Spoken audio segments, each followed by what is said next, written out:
Thank you, John, for the introduction. Yes, I did say, indeed, I feel like a kid in a candy shop, being with a venture capital firm and looking through the deal flow, looking for where innovation is happening is absolutely incredibly exciting. What are the ingredients that make a statement, someone's statement, to an inspirational quote? I'd say it should be simple, thought-provoking, relevant, and profound enough to actually wrap a Harvard or Singularity University course around it. We all have our favorite ones. One that's been on my top list for a while now, which is quite unusual, because I tend to hop from one to the next one, is the one from Blockbuster. 2008, the CEO of Blockbuster stated that Netflix doesn't really do anything that we can't or don't already do ourselves. 2 years later, Blockbuster filed bankruptcy. And not just that, Blockbuster had the opportunity to buy Netflix, which they obviously didn't do, and we don't know what Netflix's future would have been had they done it. How many of you can relate it to a similar conversation where you pointed someone's attention to a competitor, to someone outside of your organization, excelling in an area that you think you should be pursuing? I'm Ilona Simpson, and the next few minutes I will spend on the culture of innovation. So I'm taking myself a little out of comfort zone. I like facts and figures and numbers and everything's logical. And the IT colleagues amongst you will know we like ones and zeros, and there's no spook between.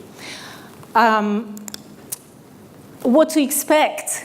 I will do one slide with a few facts, very few ones, before really going into what is it that makes an entrepreneur? How can we shift our big traditional organizations into a new mindset and what's happening, as well as at the end, maybe give you a few ideas. What can you take with you and make an action out of it without needing any budgets, any approvals, etc. How many CMOs have we got here? Okay, fantastic. How many of you know of anyone in an organization, not necessarily you, who is using an app or using a piece of technology that IT has no idea about?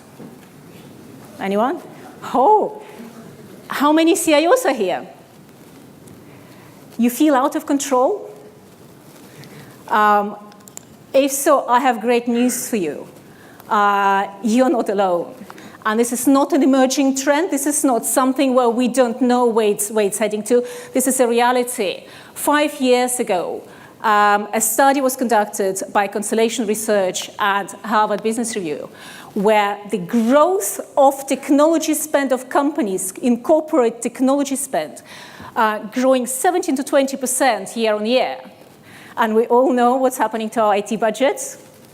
I think Gartner has updated the most recent figures. We're probably kind of 0.5% up this year, reversing the trend. And Gartner calling it, we're reversing the trend. 3 years ago, 40% of IT spend does not go through IT. Fair enough.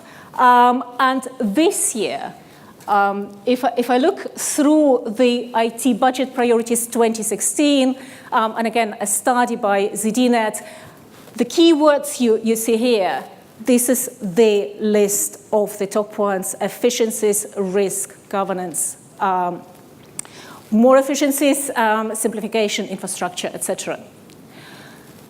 There's one characteristic that kind of, my first degree is psychology, so I don't know how I ended up doing IT. But I find there's one similarity between psychology of human beings and psychology of organizations, which in essence are an assembly of human beings.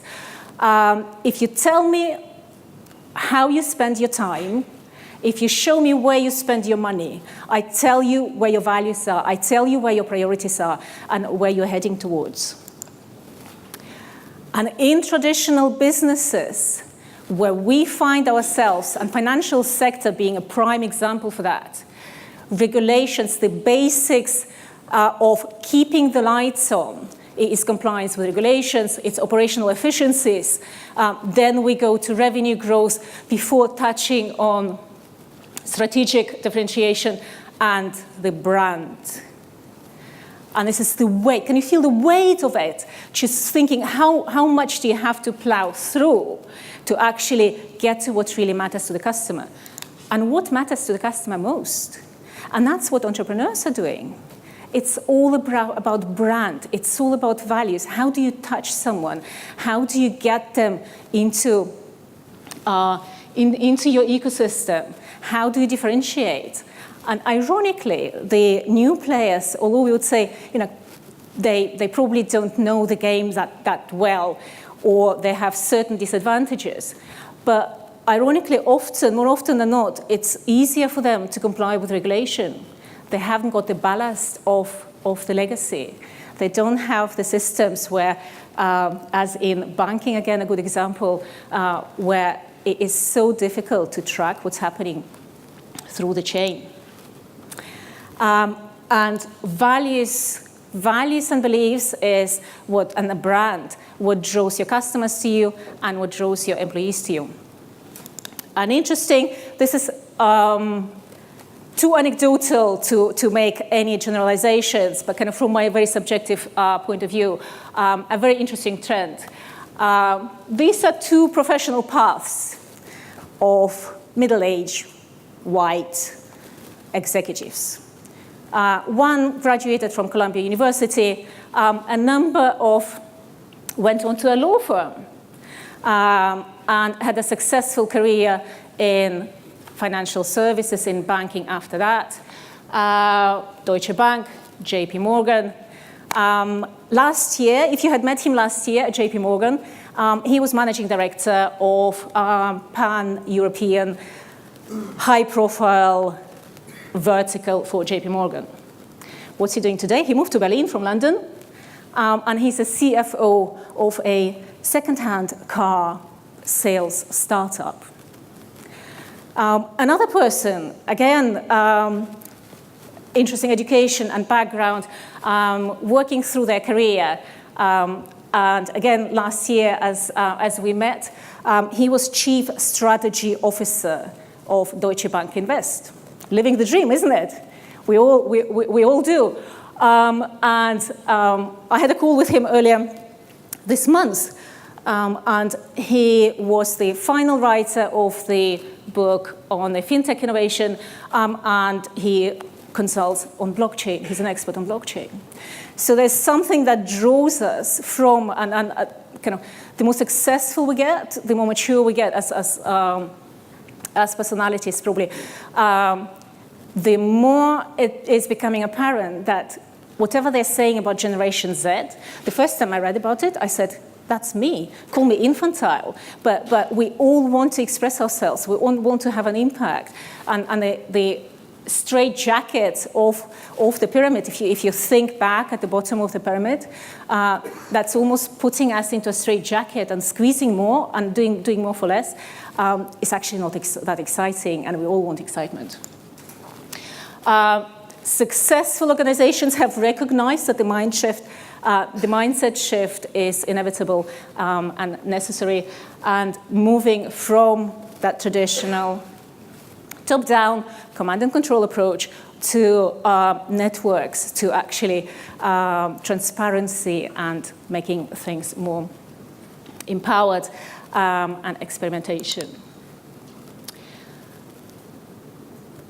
Whether you like Jeff Bezos or not, there's one thing that is worth embracing, and that's what he shared about corporate cultures. You don't create them by writing them. You can put them down in writing, but you create them by virtue of evolving as an organization. And a big element of it is self-selection. Organizations tend to self-select, and the way to the way to, so if you want to change the organization, an intervention is absolutely necessary. And one of the interventions is looking at your own mindset and start selecting different people and getting to the critical mass. As well as embracing the essence of innovation, which is tapping into unknown and being out of comfort zone and making your teams stepping out of that comfort zone in a conscious way. Another one is you won't get to the future by using the tools and techniques that brought you to today. We need a different way of dealing with things, as well as the most important one for me is to realize that this freedom to fail is safe to fail culture is actually about nothing else but making people not feeling humiliated if they make a stupid comment in a meeting, or if they make a decision that is not going in the right direction, and really embracing the experimentation and being mindful that the unknown may bring the results that we sometimes do not want. And a few things for you to do today, or you could do tomorrow. There's a fantastic guy who's done a lot on digital, a lot on how the ecosystem is shifting. His name is Ray Wang, and you'll find him on the internet.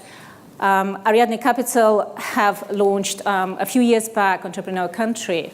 So we look at the world in the same way as there are silos between departments in an organization. We say taking it to a step up and looking at the macro level. By defining ourselves as industries, we just create different silos.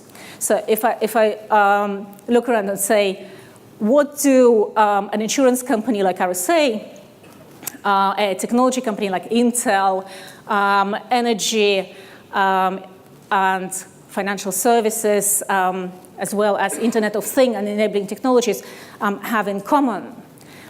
They're all different industries, but if you turn it around and say they're actually all participants in a smart home ecosystem.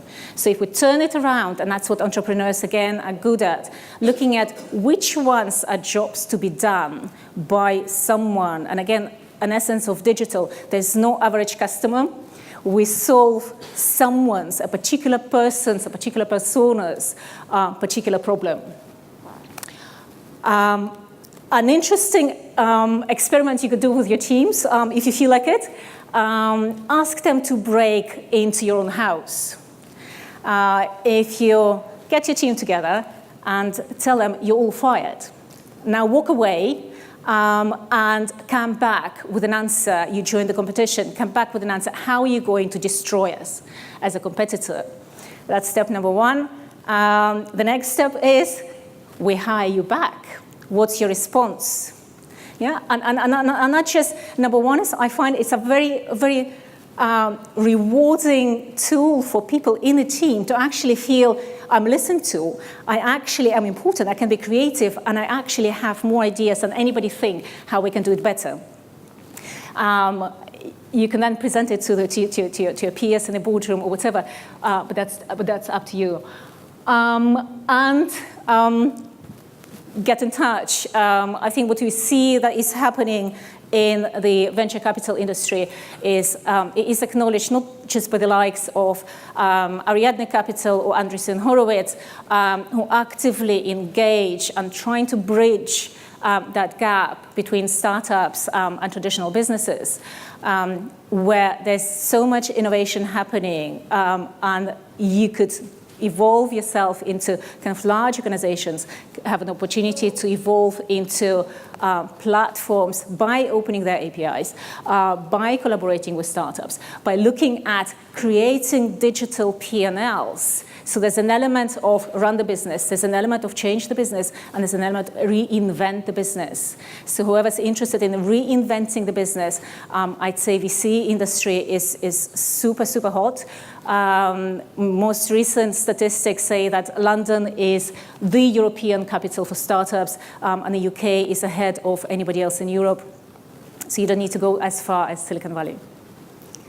Okay, that's me. Thank you very much.